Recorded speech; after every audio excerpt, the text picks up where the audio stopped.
আসসালামু আলাইকুম ওয়া রাহমাতুল্লাহি ওয়া বারাকাতুহু। আপনারা দেখতে পাচ্ছেন মারহাবা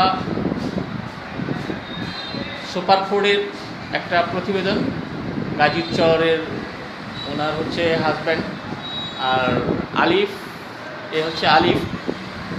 আলিফ হচ্ছে ওনার নাতি, যার আমরা চিকিৎসা করছি।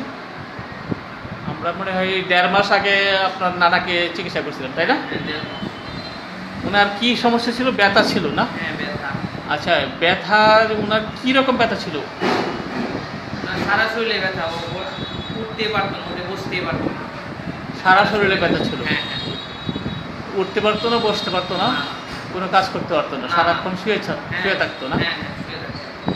তো এখন উনি কেমন আছে? আগের থেকে আলহামদুলিল্লাহ অনেক ভালো। ব্যথা এখন আর আপাতত নেই।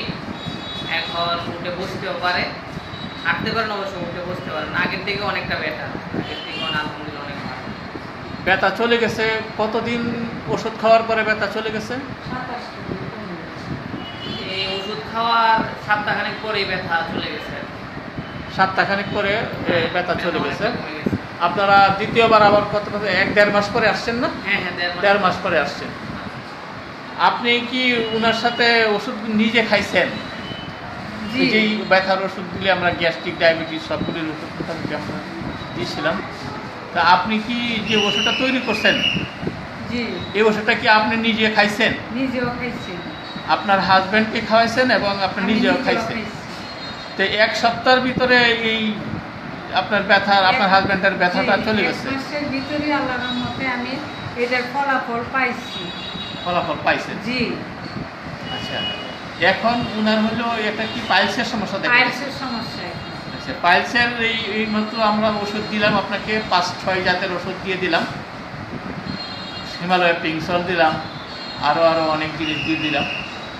হয়তো পাইলসটা আপনার হয়তো ঠিকমতো যদি আপনি ফলো করেন, হয়তো সর্বোচ্চ 15 দিন, আজকে 15 দিন পরে আমরা বুঝতে পারবো। 15 দিন পরে আপনাদের বাড়িতে আমি যাব, যাওয়ার পরে আপনি আবার একটু সাক্ষাৎকার দেবেন আমাদেরকে যে উনার পাইলসের কী অবস্থা। আর ব্যথা যেটা আছে, যেই ওষুধটা আমি দিয়ে দিছি, উনি তো অনেক বুড়া লোক, এইগুলি আপনি চালায় যাবেন, এই ওষুধগুলি বন্ধ করবেন না। কন্টিনিউ 3 থেকে 4 মাস বা 5 মাস খাওয়াইতে থাকেন, উনি যাতে খুব সুন্দরভাবে চলতে পারে। আর ওনাকে আমি দেখতে যাব, ওনার কীরকম সুস্থ হয়েছে সেটা আমরা সশরীরে, আমরা কুলিয়ারবাসী অথবা কিশোরগঞ্জের সমস্ত লোককে বা সারা বাংলাদেশের সবাইকে আমরা দেখাবো যে একজন বৃদ্ধ লোক